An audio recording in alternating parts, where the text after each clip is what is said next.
Hi, I'm Zibby Owens, and I am the host of this podcast, Moms Don't Have Time to Read Books. I am also a newly minted USA Today bestselling author of the novel Blank. I've created a whole community of book lovers around this podcast, a publishing company, reading retreats, a bookstore, and more. Learn more at zibbymedia.com or follow me on social at Zibby Owens or join the community at Zibby Readers. Annabel Monaghan is the author of Summer Romance, which is one of the Zibby's book club picks. I hope you will join us for our book club discussion about this book and have Annabel come and join us for 30 minutes of Q&A afterwards. You can find all the details of that on zibbymedia.com. This is Annabel's third time, I think. Second, third, not sure, time on the podcast, and she is one of my favorite authors. Annabel Monaghan is the national best-selling author of Same Time Next Summer and Nora Goes Off Script. By the way, Summer Romance is, of course, on my list of summer reads, which I hope you will check out. She is also the author of 2 novels for young adults, A Girl Named Digit and Double Digit, as well as Does This Volvo Make My Butt Look Big?, a collection of essays based on her column that appears on the Huffington Post, The Week, and The Rye Record. She graduated with a BA in English from Duke University and an MBA in Finance from the Wharton School at the University of Pennsylvania. She hosts an author series called Friends with Words and spent several years on the novel writing faculty at the Writing Institute at Sarah Lawrence College. She lives in Rye, New York with her family. Her newest novel, Summer Romance, came out June 4th. Welcome, Annabel. Thank you so much for coming on Moms Don't Have Time to Read Books.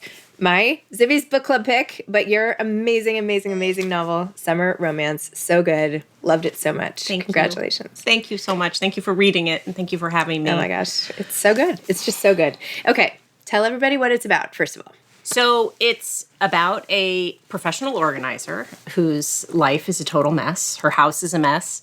She's grieving the loss of her mother. Her husband has recently left about a year ago, and she is completely stuck. And she gets it in her head that maybe having a summer romance with this guy who's just going to be in town for the summer might be just the thing to get her unstuck. That's the premise. Okay, I think that's a good one. Yeah. I think that's a good summary. It's a long elevator ride if that's the pitch, but yes. Where did this come from? It really came from like the deepest place in my heart. I thought I was going to write a book. I wanted to write a book about a professional organizer whose house was a mess. Is your house a mess? My house is a total disaster. Yeah. And I mean, I'm working on it. Okay. But like, I just don't, I'm not a person with like baskets in my pantry. No. Have you ever had an organizer come to your house? Yeah, one time. I think she died on the way out. I think she was like, I don't know how to help you. But I think it's so interesting sometimes how our external lives look a certain way and our internal lives look so different. And we're just trying. Yep. And we have so much stuff. Yeah. Like I kind of wanted to write a book about all the stuff, our emotional stuff, our clutter, all of those things. And then I was going to have her get a divorce and fall in love with her divorce attorney. Because I thought that was kind of interesting. Like it's an interesting way for someone, they find out a lot about you.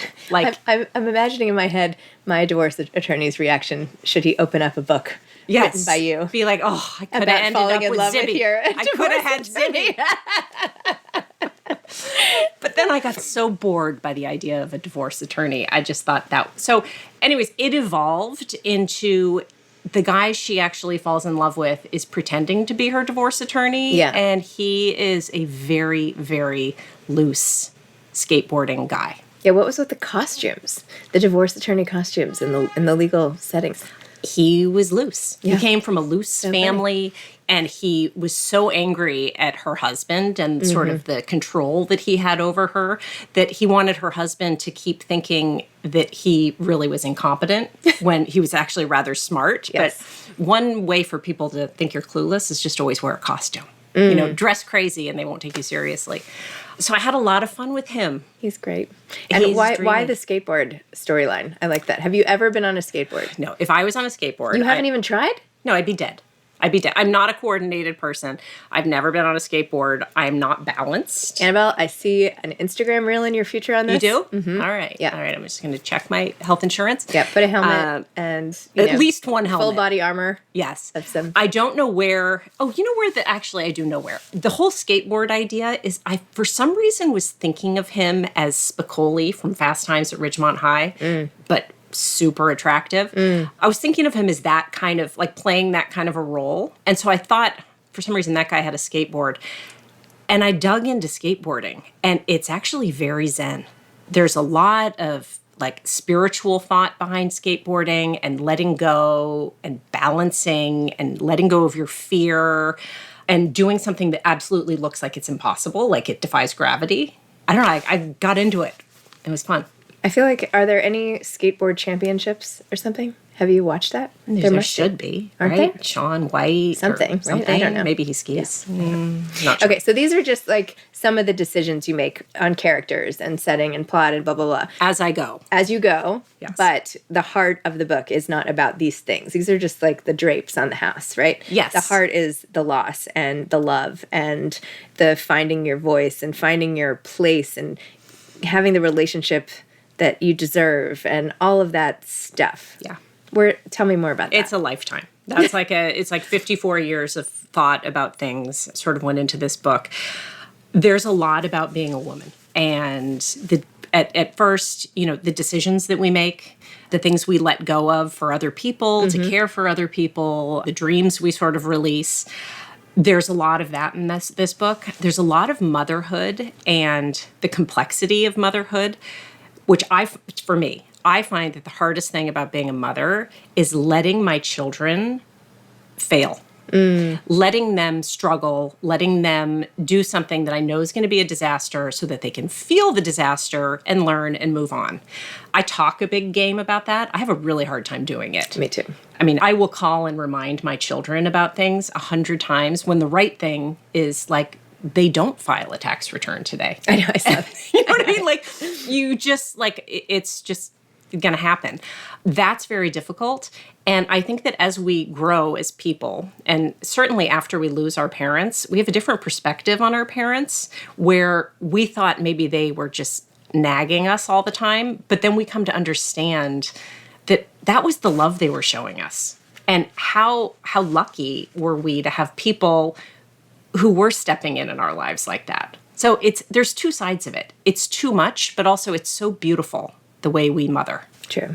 You had a line in there that I was like, yes, exactly. When you said something like the phone was ringing, you're like, well, I always have to pick up. I'm a mom. Like, I have to pick up. Like, of course. Yeah. No, there's no like, oh, I'll just turn my phone off for 24 hours.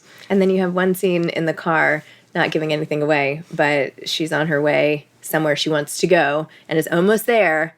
And then something kid-related happens, and she literally has to turn around, which is such a perfect sort of metaphor, right? For like, as we get closer, sometimes then we just go right back where we started. Yeah, exactly. We have to try and try. Exactly, because you're never going to not be there for your kids. Yeah. And my mom was super hands-off. She was very much a 1970s, like, hope this works out. And I was the baby, so it was like she was kind of done by the time I was growing up. And that in and of itself was such a gift. Like the fact that I kind of tread water a lot on my own. I learned so much.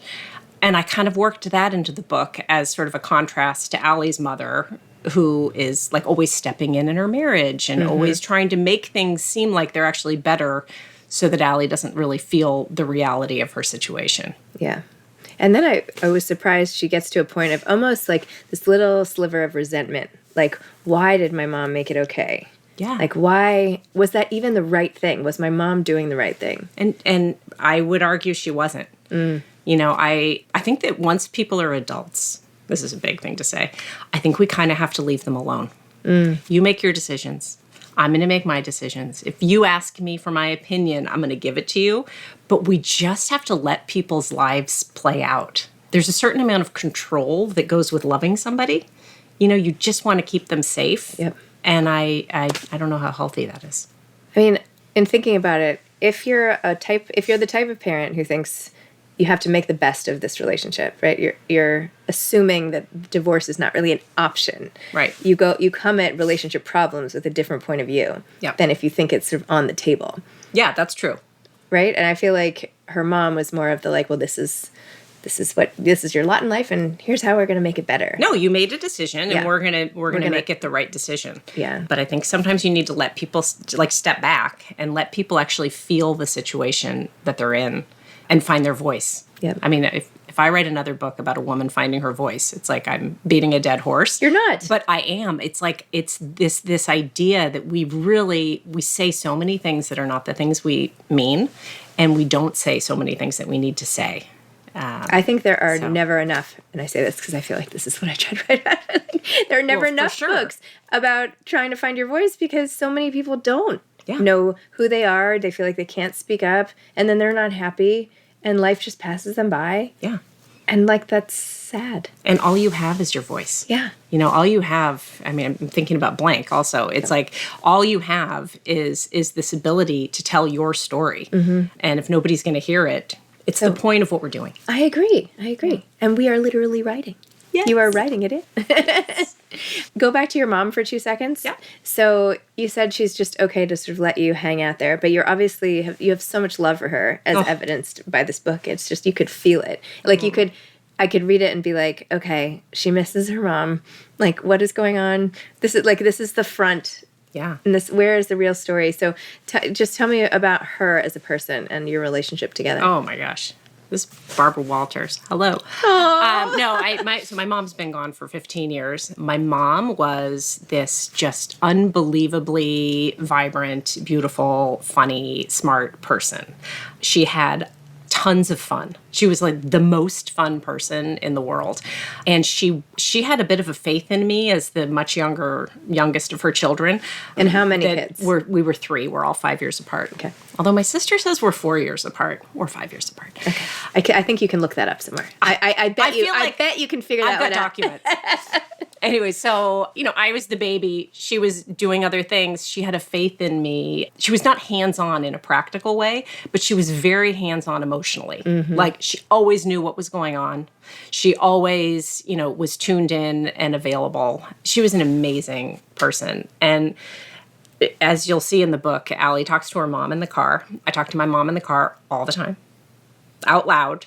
And there's an author's note in the back of this book just to explain to the reader that I'm not completely insane. I'm not hearing voices of my mother.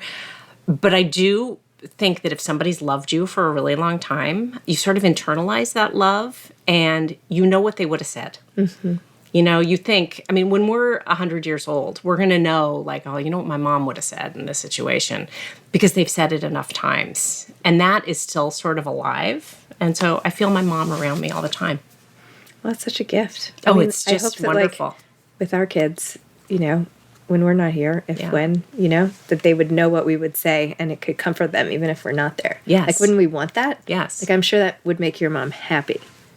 Oh, I'm sure. Yeah. Yes. I think the whole thing would make her happy. I think everything that's going on right now, including me sitting here with you, would talking make her about her. She would just be so happy. And the flip side of that, not to turn it dark, but there are things that your parents say all the time that they probably shouldn't have said that you will hear in your head forever. So, which just also adds to the responsibility of being a parent. Yes. Don't say the wrong thing. Yes. Everything your parents say, there should be like an asterisk say, but I am from a different generation. For sure. For sure. This is the best advice. I remember my parents would give me advice. I shouldn't even talk, but, actually, I'm not even going to say it, but it was just like very antiquated. Yeah, of course. Things you wouldn't say to a friend today. No, of course. But that's what they knew. That's how they grew up. So yeah, and then there's some advice that's timeless. That's true. Yes. So. Oh, and you don't have to say, but how did your mom pass away? Breast cancer. Oh, yeah. Sorry. Well, the mother's love, it's like a 360 mother's love in the book. But then there's so much like sexy fun as well, right? It's like the two things. The best of all worlds. The best of all worlds. I'm also wondering, I haven't met your husband, but how is he feeling about all of this romance and longing and lust and everything going on in your books? Is he like into it? That's a great question. My husband is probably the most private person you'll meet. Okay. So my doing what I'm doing right now is literally his worst nightmare. So if I get up in front of a crowd of people to speak, he's sweating in the back. Like, oh God, please don't let her have to do this. Like, it's horrible. On the other hand, I think he thinks this is really fun. And he knows that this is the dream that I've had my whole life.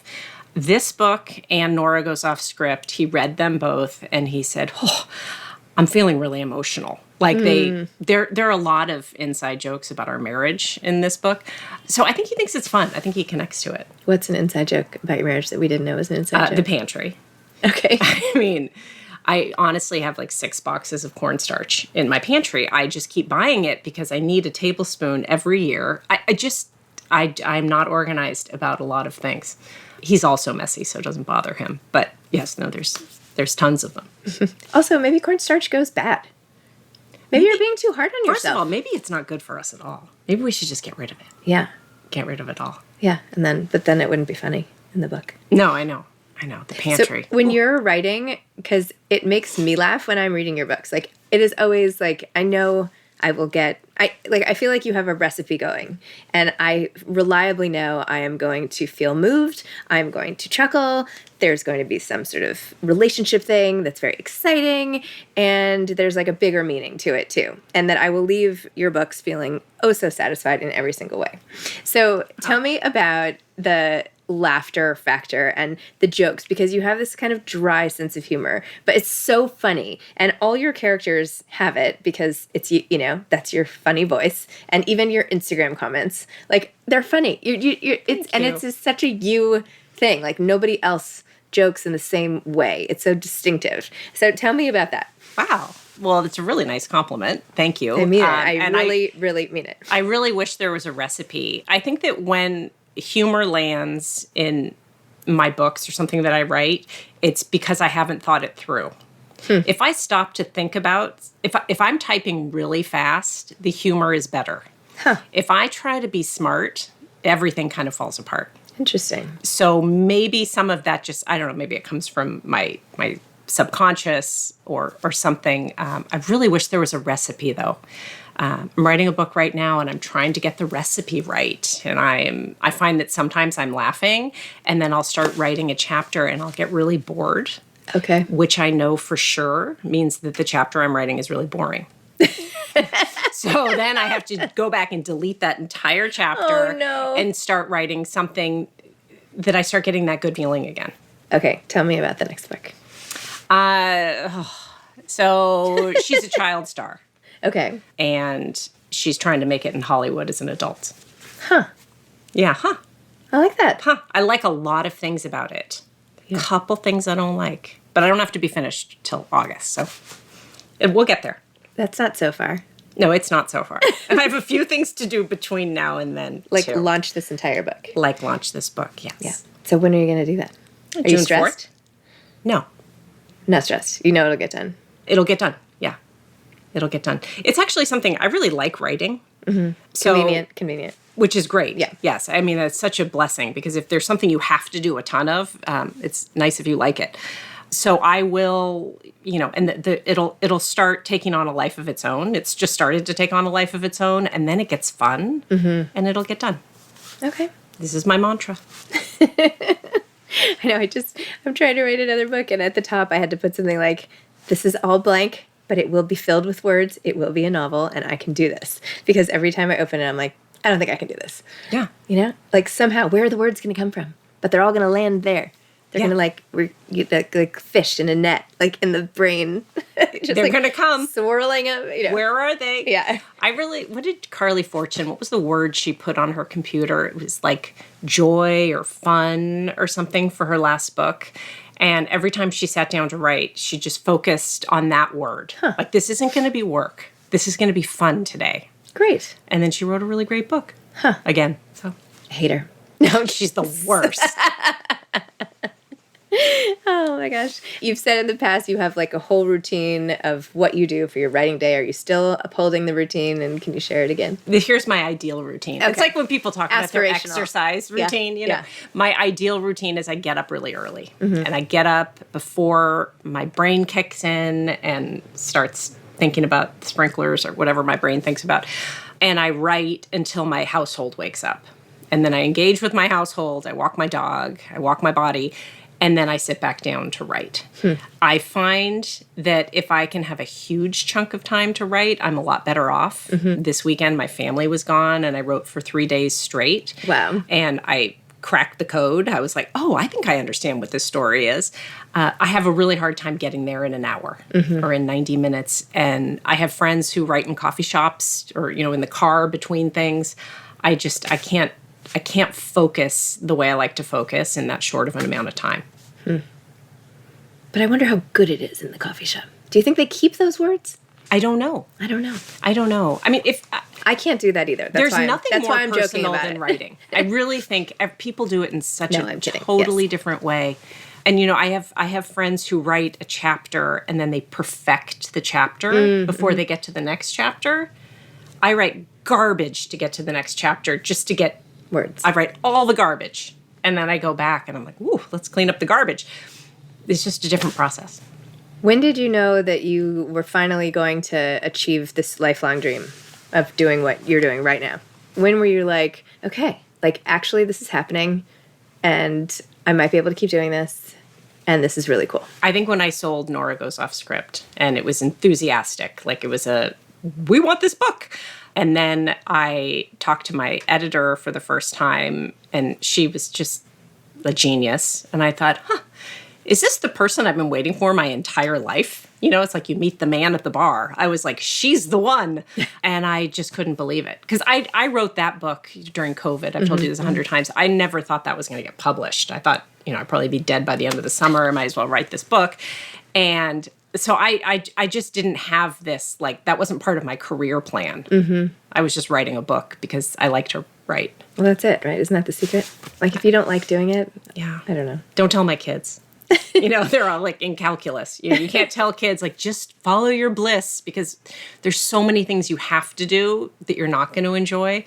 But hopefully you're going to end up coming back to the thing that you loved, whatever that is. And your kids are still in the house? I thought they were older. No, they are. So 2 live in the city. Okay. They're out of college. And then 1 is a senior in high school. So I almost have everybody out of the house, which is another thing to do this summer. But then you can go back to the organizer. Yes. I think you were going to have organizers throwing themselves on you volunteering to clean out your pantry. Okay. Well, mark my word. I will pray for all of those people and for their sanity. One last thing with all of the stuff, and it's on more of a bittersweet note, is this notion that all of our stuff is going to have to be cleaned out, right? Yeah. Whether it's the couple that's moving down to Florida for a while and you have to dismantle their whole house and sell it in piece by piece, or if it's just the belongings of somebody you love, or the Phyllis next door and all of her stuff and the books. That is the condition of all of us that we choose to not think about every single day. But if you've ever packed anyone up after they've gone, you know that the stuff becomes a big thing and it will happen. And I think about that whenever something comes in. I'm like, this is just one more thing. What are people going to do with this? Yeah. No, that's right. How do we live accumulating stuff and keeping that all the meaningful stuff with the time we have to go through the memory boxes and all of that? So I don't know. I feel like there's a little of all of that sprinkled throughout. I think that you also hit on really the basic question of this book is you buy something and eventually it's going to go into a landfill, right? You get a dog and that dog's going to die someday. You have a summer romance. It's going to be Labor Day. You're going to have to say goodbye. So our life is so much about the gathering of things and the letting go of things. And, maybe the secret is the joy that we hang on to in the interim. But it's a lot of stuff that we accumulate. Yeah.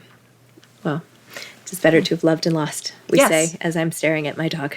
So yes. No, God, the dog thing. I mean, I really, it's... The dogs played a big role. And the whole thing of, are you willing to give your love for something that won't last forever? That's right. And we have to. We just have to. I have a friend who adopts dying dogs. Oh.